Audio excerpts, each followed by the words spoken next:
बताने जा रहा हूँ। मुझे उम्मीद है आप गौर से सुनेंगे और इस पर अमल करेंगे। एक बार बहुत सारी मछलियाँ समंदर किनारे आ गई और पानी के बगैर तड़पने लगी। एक आदमी मछलियों को उठाकर पानी में डालने लगा तो पास खड़े एक आदमी ने उससे कहा, तुम्हारे ऐसे करने से कोई फायदा नहीं, क्योंकि इतनी सारी मछलियों की जान बचाना आसान नहीं। वो आदमी ने इस आदमी को बड़ा ही अच्छा जवाब दिया, शायद मैं हर मछली की जिंदगी नहीं बचा सकता, लेकिन उस मछली का जीवन तो बचा सकता हूँ जिसे मैं पानी में डाल रहा हूँ।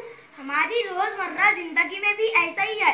शायद हम हर किसी की मदद नहीं कर सकते, लेकिन जिसकी भी मदद करेंगे कम से कम उसकी जिंदगी में तो फर्क पड़ेगा ना।